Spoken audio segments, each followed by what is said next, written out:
maxkamadda ciidamada qalabka sida ee Jubbaland ayaa maanta u fadhiisatay dhageysiga garmaqalkii saddexaad kiisa uu eedeysane ka yahay Cabdiqaadir Maxamed Xasan oo ka tirsanaa ciidanka nabad sugidda iyo sirdoonka Jubbaland kaasoo horay u dilay marxuum Aadan Maxamed Maadey oo ka mid ahaa shacabka degmada Kismaayo taariikhdu markay ahayd 29 bishii koowaad 2025 falkaas oo ka dhacay xaafadda shaqaalaha waaxda Fiaf Madow. garmaqalka saddexaad ee kiiskan ayaa waxaa goobjoog ahaa gudoomiyaha maxkamadda labadiisa ku xigeen xeer ilaaliyaasha maxkamadda ciidamada qalabka sida qareenka difaacaya eedeysanaha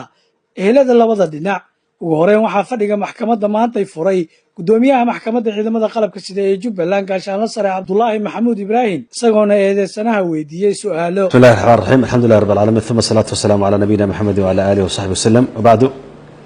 maanta oo taariikhdu ay tahay 3 bisha 9aad 2025 waxay mar kale maxkamaddu u fadhiisanaysaa dhageysiga kiis eedeysane uu ka yahay Cabdiqaadir Maxamuud Xasan 40 jir ah ina nuurto cali cismaan ku dhashay deegaanka Goobweyn deegaanka Kismaayo ka tirsan ciidanka nabad sugidda dowladda Jubbaland kaasoo ku eedeysan inuu dil u geystay marxuum Maxamed Aadan Maxamed Maadey waxaa dhibana ka ah ehelada iyo qaraabada marxuumka iyo qaranka Soomaaliyeed gaar ahaan dowladda Jubbaland. maxkamaddu waxay hore soo dhageysatay eeda fadhigeedii koobaad oo lagu dhageysanayay sidii wax u dhaceen iyo fadhigii labaad oo sidoo lagu dhageysanayay marxaatiyaasha si waafaqsan qodobka 114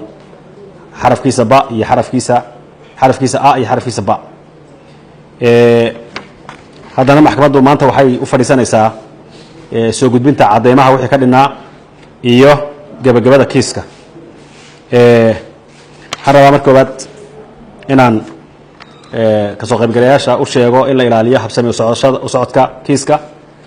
qofkii xaaje iyo baahi yeeshaana uu codsado si haddii uu xaaje yeesho loogu fasaxo. waxaa xaadir ah oo jooga ehelada labada dhinac iyo xafiiska xeer ilaalinta oo eed soo jeedinaya sidoo kale qareenka difaacaya eedeysanaha. soo istaag ninka la yidhaahdo Cabdiqaadir Maxamuud Xasan. Cabdiqaadir Maxamuud Xasan waxaad ku eedeysan tahay inaad dil bareer u geysatay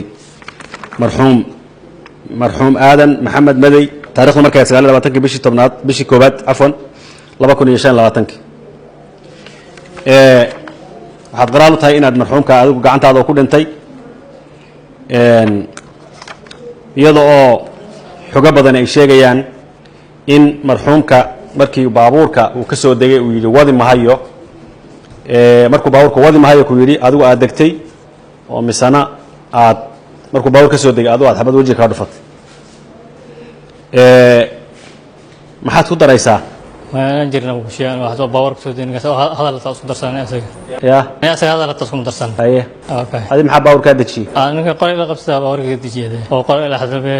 قال وبود أنت صحيح دمي كده شبهها أفضل باكوري جديد باكوري يا دمي دمشق مرحوم كل مرة يو أفضل باكوري ويمكن صاف أفضل حوك صاف أفضل وحكوري إن أتوقع عن قاضي وأضوء ضرب حضي oo aad si taqaantixinaysay in ku dhow yaraan 200 mitir 200 ma wax yar leeyahay baaburkana wadada meesha mariisba. xeer ilaaliyaha maxkamadda ciidamada qalabka sida gaashaanle dhexe Ismaaciil Cabdi Cali ayaa soo gabagabeeyay kiiska eedeysane Cabdiqaadir Maxamed Xasan oo xafiiska xeer ilaalinta ku soo oogay inuu si bareer u dilay marxuum Aadan Maxamed Maadey oo ka mid ahaa darawalada ka shaqeeya magaalada Kismaayo. maanta ay taariikhdu tahay 3 bishii 9aad 2025 waxaan halkan ka soo jeedinayaa gabagabada kiis aan maxkamadda u soo gudbinay 27 bishii 7aad 2025 fadhigiisii horena maxkamaddu ay soo dhageysatay 6 bishii 8aad 2025 kuna soo bandhignay eeda si waafaqsan 110 iyo 163 kuna cadeynay in eedeysanuhu inuu faldambeed dhacay eedeysanuhuna ka yahay halka fadhiga dambe taariikhdu markay ahayd 12 bishii 8 2025 aan fadhigii labaad maxkamaddu ay ballamisay kuna soo dhageysanay kuna soo gudbinay cadeymaha kiiskan khuseeyay annaga oo maxkamadda hor keenay managyadii goobjooga ahaa kiiskan markuu dhacayay maxkamaddana u caddeeyey sida uu wax u dhacay iyo waxay arkahayeen kadib maxkamaddu waxaan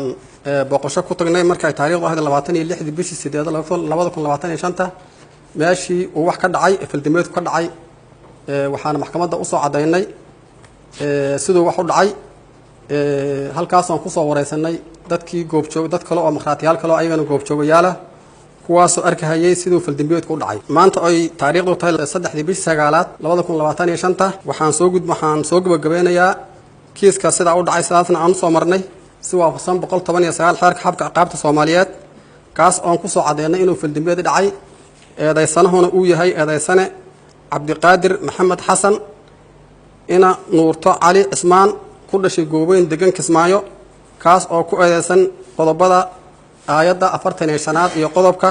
430 iyo 4 xeerka ciqaabta Soomaaliyeed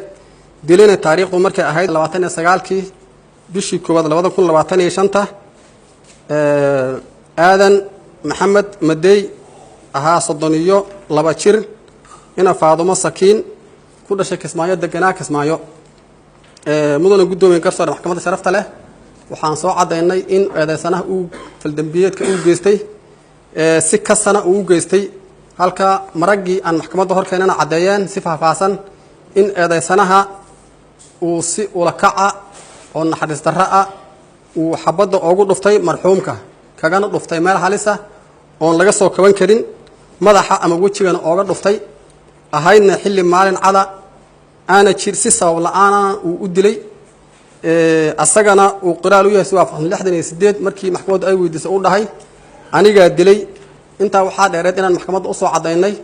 maxkamadduna aragtay in eedaysanaha markii falka uu geystay in uu goobta ka baxsaday laguna soo qabtay howlgal ilaa webiga asagoo sii goonayo oo sii baxsanayo la soo qabtay taasoo ku tusiso in uu faldambiyeedka si kasa uu geystay haddii uu yahay faldambiyeed si khalad uga dhacay marxuumku qaban lahaa oo badbaadin lahaa wuuna laamaha amnigana uu isku dhiibi lahaa saas buuna wax cadeyn lahaa wuu cararay naftiisu la baxsaday asagoo oo argixisada u sii galaya la soo qabtay si howlgalana lagu soo qabtay xitaa qoriga iyo agabka uu watay webigay raaceen asagoo webiga sii gooynayo marka maxkamadda sharafta leh waxaan ka codsanaynaa maadaama fildambiyeedku uu sidaa u dhacay eedaysanuhuna uu geystay si kasana u geystay maxkamaddana aragtay sidoo wax u dhacay aan u soo cadeynay midna u dhageystay maragga aan hor keenay maxkamadda sharafta leh waxaan ka codsanaynaa maadaama eedaysanahan aan ku soo eedanay si kas ah inuu u geystay inuu u dilay marxuum aadan maxamed madey in maxkamadda ay ku hesho qodobada aan ku soo eedanay iyo aayadaha aan ku soo eedanay kuwaas oo sheegahaya in faldambiyeedkii uu geystay taasoo ah qisaastii uu dilay marxuumka maxkamadda sharafta leh waxaan ka codsanaa mar labaad in ay ku hesho dhammaan qodobada iyo aayadaha aan ku soo eedanay kuna xukunto Cabdiqaadir Maxamed Xuseen kuna taas oo ah qisaastii marxuumka uu sida kasta u dilay halka uu ahaa marka wuxuu ahaa nin askariya oo dawladda u shaqeeyo ninkaana wuxuu ka galabsaday ma jirin balse qoriga waxa loo siiyay oo loo tababaray in uu dadka uu ilaaliyo naftiisa uu ilaaliyo dadkii la rabay inuu ilaaliyo buu xilli maalina asagii uu kas u dilay marka maxkamadda waxaan ka codsanaa inay eedaysanaha ku hesho fildimeedka aan ku soo eedanay kuna xukunto una qisaasto marxuumka uu dilay sidii uu dilay si lamadana loo dilo sidoo kale xeer ilaaliye ku-xigeenka ayaa soo bandhigay cadeymo muujinaya sida falka uu u dhacay sababta dilku ay ku timid baan rabaa inaan caddeeyo wiilka taksiga watay ee dhintay taksiga ma wada hayo buuli eedaysanuhu wuxuu rabay inuu taksiga wiilka ku qaado wiilku markuu diiday sababta uu dilku ugu dhacay diidmada uu diiday baa oo kaliya dadka Soomaalidana way iska marxaatiyadu waxay ka cudur daarteen ayagoo cabsanaya inay meeshan yimaadaan intaas arrintu ahay sababtu marka waxay ahayd diidmada uu wiilka darawalkii uu diiday inuu gaariga ku wado intaas aan cadeynayaa sababtaas ah dhanka kale qareenka difaacaya eedeysanaha ayaa waxa uu soo bandhigay qodobada uu ku difaacayo eedeysanaha waxaan qareen u ahay Cabdiqaadir si waafaqsan qodobka 5 habka ciqaabta Soomaaliyeed mudane gudoomiye garsoor maxkamadda sharafta leh eedda xeer ilaalinta lama sheegin sabab cad oo labadan nin dhex martay oo ninka ka soo dilay markii la sheegayo in kas wax loo dilo wax badan baa ka horeeyay wixii lama sheegin waxa kale oo hadda xeer ilaalinta uu sheegay inay dad soo wareysteen markaati aan la keenin garsoor hortii markaati ma aha ayu sharci u leeyahay sababtoo ah cidda eedeysay baa soo aragtay garsoorka go'aanka gaar laha lama horkeeyo marka meeshaas wax markaati oo loo qaadan karo markaatina looma qaadan karo markaatina maadaama aan la sheegin wax sababa oo dhex martay marxuumka dhintay iyo eedeysanaha oo sababa oo dilka keenay xilaalintu ma keenin markaatkii la keenay salaad wuxuu sheegay in qori la isla qabsaday sida uu وأسقى عبد القادر بالشيقي دل كسأة أو دعي وحيالي كوري أو عديمة مننا هيدا بارستا يحرانتا مننا مكين دل ودعي لكن دل كين العدية سبب مشرين مكاتع عدينا يمشرين وحكوري لسكوستي مشرين سدا درتين من قدومي قرصة المحكمة شرفت له إد حير العالنتا لفت هذا وحكو قرنتهاي قري اللي سلق بصدي باور كده حديث هو عرري